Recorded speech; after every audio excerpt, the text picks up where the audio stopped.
beautifully still. I'll be firing the light up shortly, but I'm just having 5 minutes before I do so, and I will have a cup of tea before we get fired up and common swifts flood in, which you would expect with running a trap in this grassland habitat.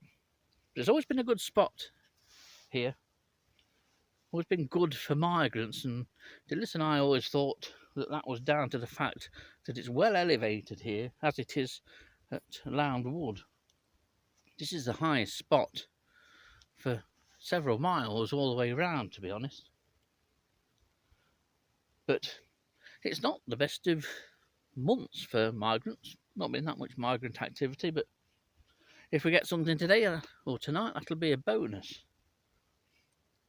But ideal conditions,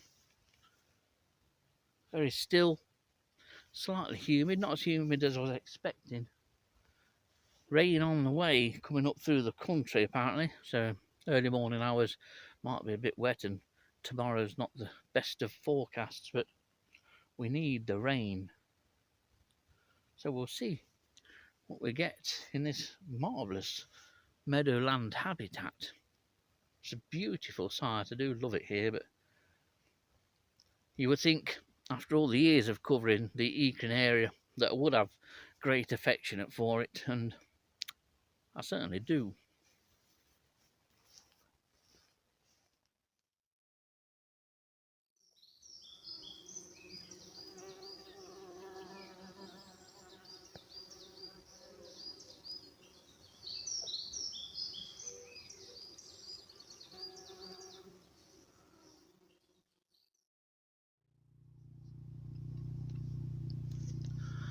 Well, we're off and running at 2200 hours. What a beautiful night. I wonder what goodies it'll bring.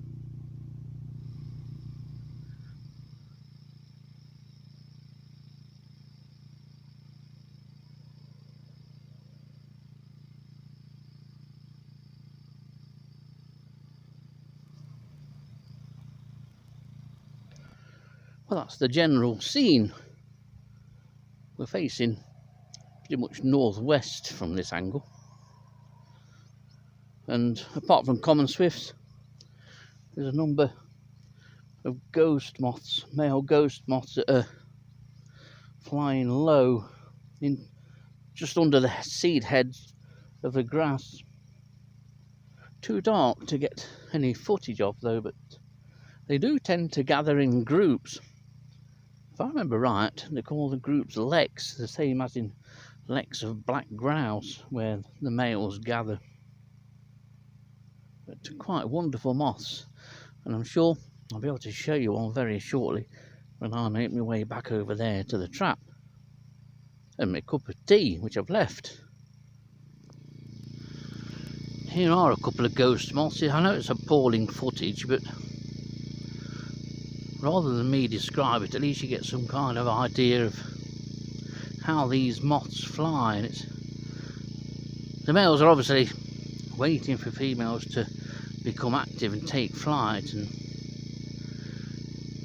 looking at these two now, they do interact with each other.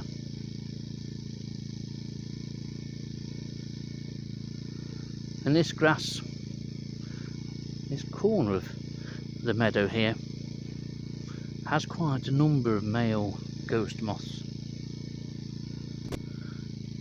It's a species that flies at dusk like this,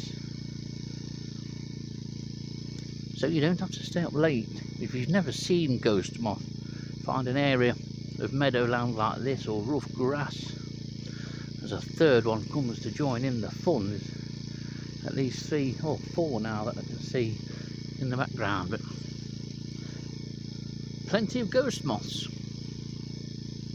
That isn't, that's a crambid.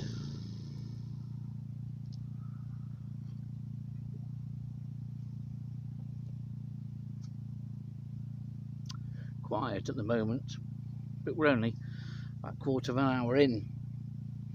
It's mainly caddisflies, quite a few caddisflies at the moment, and little in the way of moths. The commonest species so far of the 4 that I've recorded is middle-barred minor, which is a very small noctuid moth, variable in colour, and there's a number of similar species, but middle-barred minor, in my experience, tends to be the smallest of the lot. It's very diminutive, even for a minor. They're not large moths.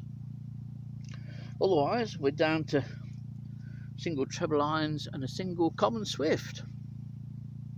I'm quite surprised at the lack of common swifts, but more will certainly drop in. I have seen a lot flying around the grass when I was watching the ghost moths, so we'll see what develops. I plan on being here for about 2 hours. That's usually the standard that I go by.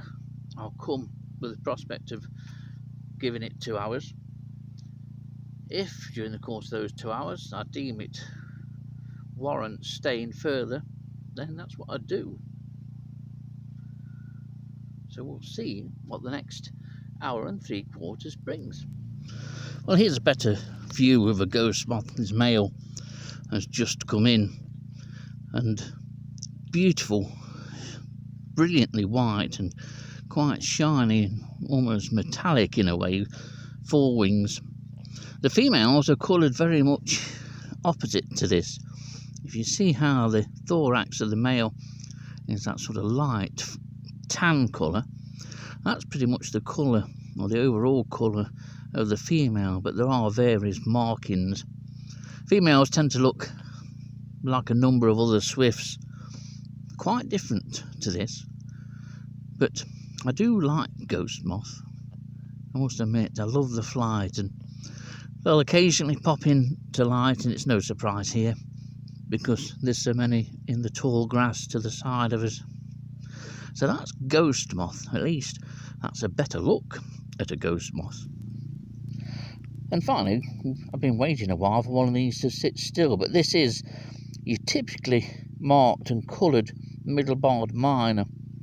They do range between individuals almost, and they range in coloration, anything from almost a creamy straw colour through various shades of browns and greys, right up to virtually all black specimens.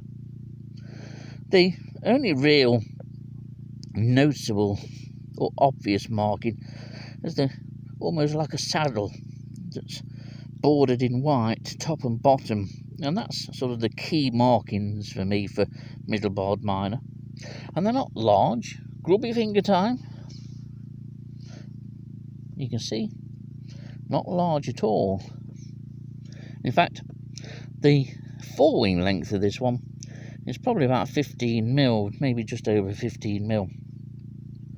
But they can be quite attractive, and say the variation is considerable.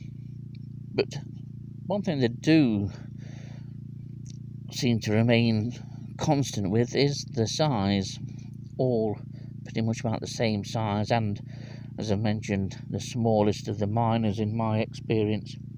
So that's middle-barred minor, very common in grassy areas like this, but also will occur in urban and suburban gardens. Now this is a fairly common moth, but you can't deny the absolutely stunning beauty of this species. This is a barred yellow, and I'll feature this numerous times over the years, hopefully, because it really deserves to be seen. This is the perfect example of proving to people that moths aren't just brown and ordinary things. They are beautiful, and in many ways this will trounce many a butterfly for coloration and markings. That irregular border across the forewings there is really, really beautiful, and the whole moth is delicately and beautifully sort of brushed in a series of yellows and oranges. It's an incredible, even though it's a common moth, one that you'll get if you trap in urban areas, but it's a beauty.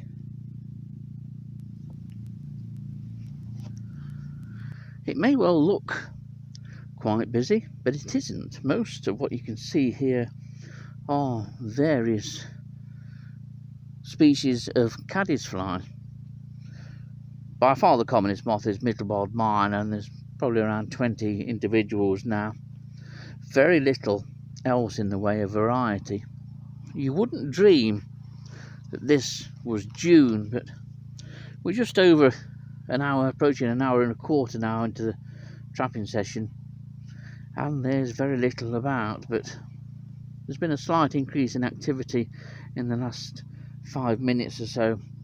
I see there's a flame shoulder just in front of the box there that the light is mounted on, but apart from a dusky brocade and 2 treble lines, not a great deal to get excited about.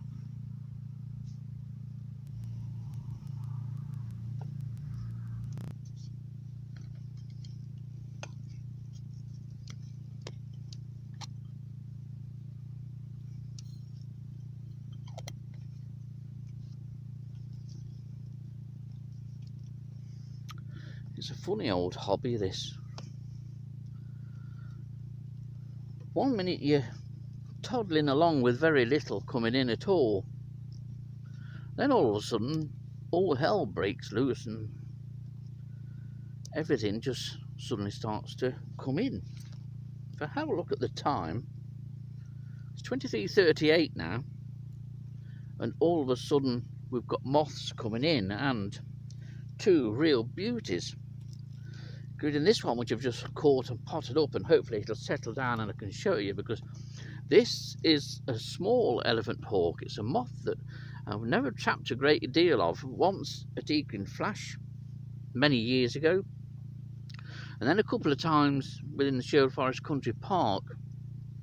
So that's a really nice record here,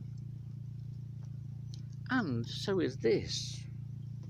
Hopefully you'll get to see this. I've got to take this home and photograph it, because this is a first. It's a first for the Eakring area, and it's a first for me, and this is a large nutmeg in here. One of those moths, I nearly didn't pot it up. It came down to the side and was sat in the grass, and I saw it briefly and thought, well, that looks interesting, and indeed it is. I've waited years to see one of these things, and yet they're surprisingly fairly common, and probably increasing and becoming more widespread in Nottinghamshire. Hopefully we can get it, once it's settled down, we can get some footage, but it will be going home, and if we don't get any footage you'll be seeing a photo of it. But an absolutely startling surprise. And now there's a whole range of species that are starting to come in, but this is one of the things what makes the hobby so appealing, certainly to me. I mean, most of the hobbies I've had often rely a lot on unreliability, not knowing. That's something else thuds in out of dark arches. But all of a sudden I was getting ready.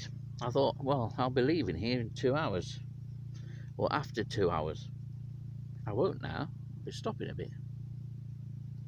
So 2 nice moths come in, large nutmeg, which many people would have already trapped, and a beautiful small elephant hawk.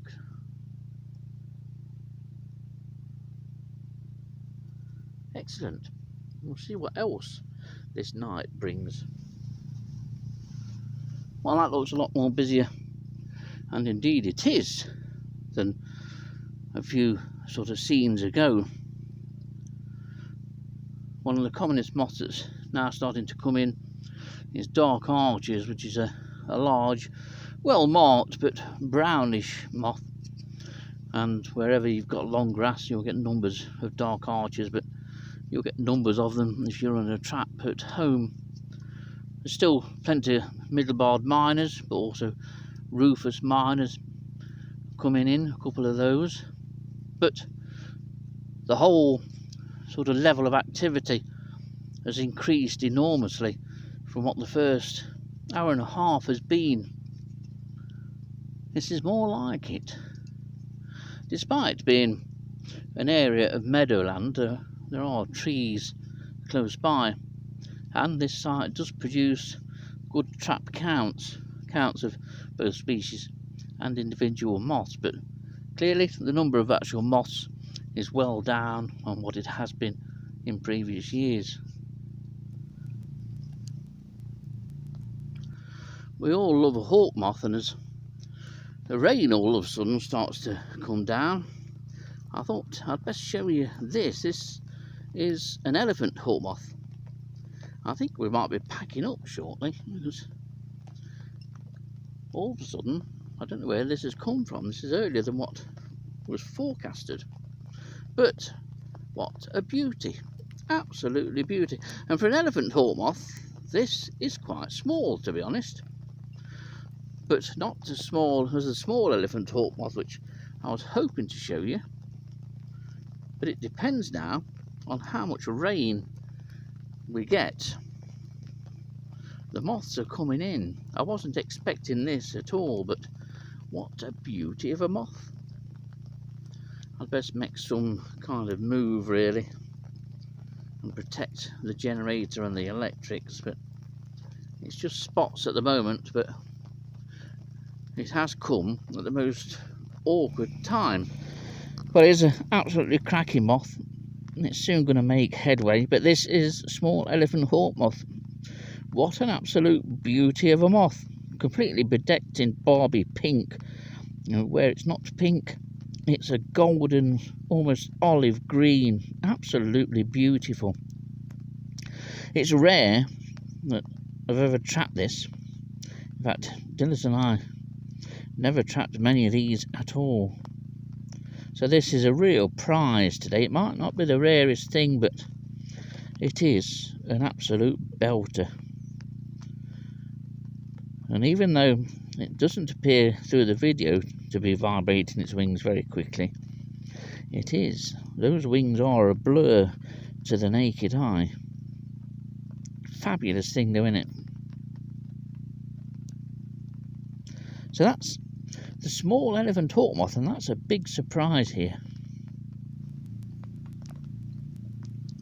Well, thankfully the rain has held off, or continued to hold off. It's about 25 past midnight. Plenty of moth activity, of course, as you'd expect for a June night. The temperature is around about 13 the last time I checked, but as you can see, lots of moths coming in. Dark Archers is the largest moth that you can see, that's sort of dominating the proceedings at the moment, and you would expect that this kind of habitat. But there are odd other species that are dropping in, but very few micros here, very few. But there's a light breeze occasionally. It has an easterly element to it, but as you can see, a decent number of moths, but you would still expect more than this for the middle of June. Now here's a moth that's just dropped in. It's a species I don't see very often. I've seen it in the larval form once, and the caterpillar of this moth is quite remarkable, very hairy indeed. But this is a miller. It's going to be mugged by dark archers if we're not careful. But say, this isn't a species I see very often at all, and certainly one I've only trapped, well, not even a handful of times really. It's an attractive moth though, silvery grey, almost white background colour with little varying size flecks of black on the markings. Very attractive. It's a nice thing, this. It's nice to have one turn up, and nice to be able to show you something different. I don't want to try and keep showing you the same species, and I do try and avoid that. So this is the miller, not very often encountered, certainly not by me, but a lovely moth nonetheless. Well, there's the general scene as we approach 1 o'clock in the morning, and I'm going to start and pack up now because, well, I'm quite happy with 3 hours trapping.